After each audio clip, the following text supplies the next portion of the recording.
Hello students, welcome to my YouTube channel easy learning. इस video में हम BPSE 143 की बुक जिसका नाम है भारत में राज्यों की राजनीति, उसके 4th यूनिट के फर्स्ट मोस्ट इम्पोर्टेंट क्वेश्चन पर डिस्कशन करेंगे। तो गैस, हमारे यूनिट का नाम है राज्य स्थानीय संबंध। इससे पहले मैं इस बुक के 3 यूनिट की वीडियोस अपलोड कर चुकी हूँ। अगर आपने वो नहीं देखी तो प्लीज चैनल की प्लेलिस्ट में जाकर आप वो भी देखिए। आज का हमारा क्वेश्चन है, भारत के संविधान की रचना कैसे हुई, या फिर भारत के संविधान की रचना एवं पंचायती राज की विस्तार से चर्चा करें। तो वीडियो स्टार्ट करने से पहले मैं आपसे कहना चाहती हूँ, अगर आपने मेरे चैनल को सब्सक्राइब नहीं किया है तो प्लीज मेरे चैनल को सब्सक्राइब करें, वीडियो को लाइक करें, शेयर करें। एंड अगर आपको नोट्स चाहिए तो आप व्हाट्सएप पर कांटेक्ट कर सकते हैं। व्हाट्सएप नंबर मैं डिस्क्रिप्शन में डाल दूंगी। तो चलिए वीडियो स्टार्ट करते हैं। हमारा आंसर है संविधान की रचना। तो भारत का संविधान संविधान सभा द्वारा बनाया गया, जिसकी पहली बैठक जो थी वो 1946 में हुई थी।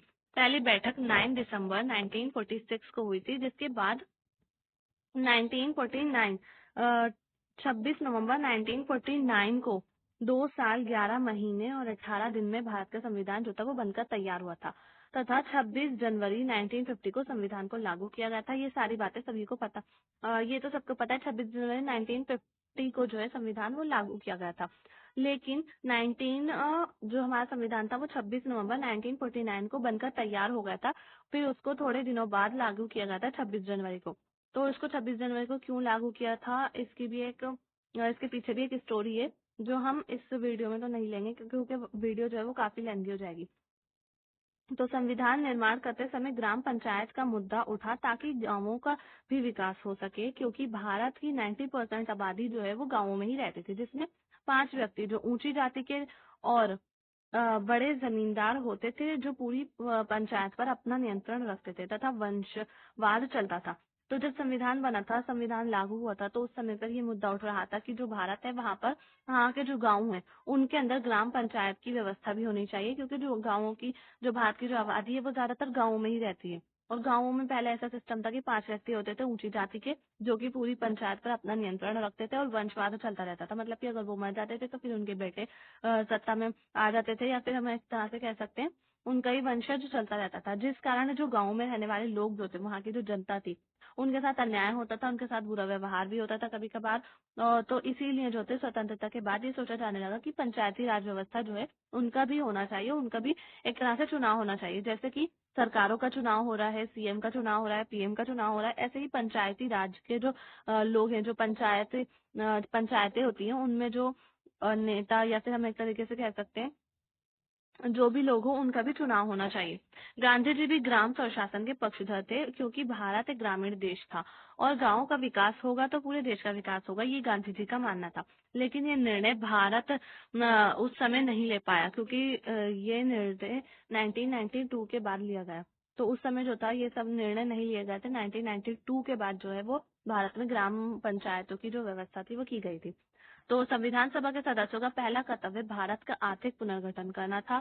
यानी कि ये जो निर्णय था, ग्राम पंचायतों वाला निर्णय जो था, वो इसलिए नहीं लिया गया था क्योंकि भारत का जो है वो आर्थिक पुनर्गठन नहीं हुआ था। तो इसलिए जो लोग थे, संविधान सभा के जो सदस्य थे, वो चाहते थे कि पहले भारत का आर्थिक पुनर्गठन हो, उसके बाद गाँव वगैरह जो है उन पर ध्यान दिया जाएगा। तो इसलिए जब भारत बनाया गया था, तो उसमें भारत का आर्थिक पुनर्गठन करने की बात की गई थी। अतः भारत को मजबूत करने के लिए गांवों को मजबूत करना था, क्योंकि भारत की अर्थव्यवस्था ग्रामीण अर्थव्यवस्था थी। ग्रामीण अर्थव्यवस्था को बदलने के लिए विज्ञान और विकास के मॉडल के आधार पर कृषि और उद्योगों को बदलना था। इसका मतलब ऐसी अर्थव्यवस्था का निर्माण करना था जो लोगों के कल्याणकारी काम के लिए हो, असमानताओं को दूर करे, जीवन की जरूरतों को पूरा करे। तो भारत में जो है ऐसी व्यवस्था लोग चाहते थे, जिन लोगों ने भारत की जो है भारत का संविधान बनाया था, वो चाहते थे कि भारत में ऐसी कल्याणकारी व्यवस्था हो जिससे लोगों की असमानताएं दूर हो, जीवन की जो जरूरतें हैं वो पूरी हो, सभी को रोजगार मिल सके। तो ये सारे जीवन की जरूरतें थी, जो जैसे रोटी कपड़ा मकान, ये बेसिक चीजें थी जो हर किसी को मिल सके। तो गांधी जी भी ऐसे ग्रामीण स्वराज के समर्थक थे।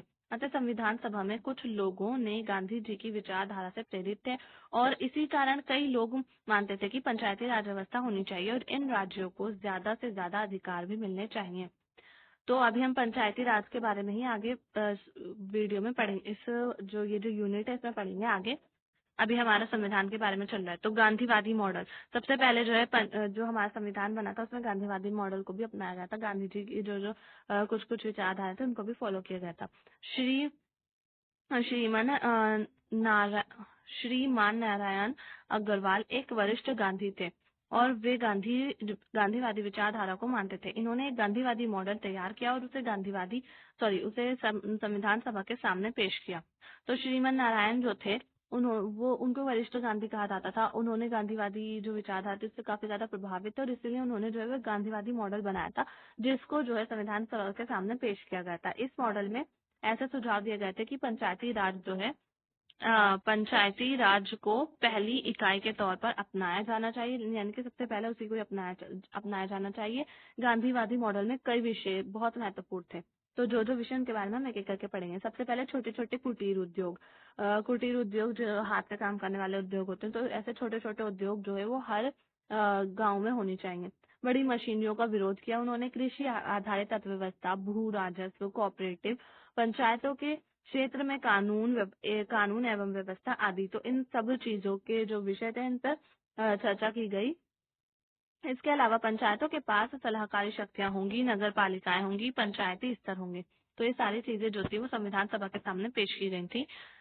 ये था गांधीवादी मॉडल। अब हम भीमराव अम्बेडकर जो थे उनका मॉडल के बारे में डिस्कस करेंगे।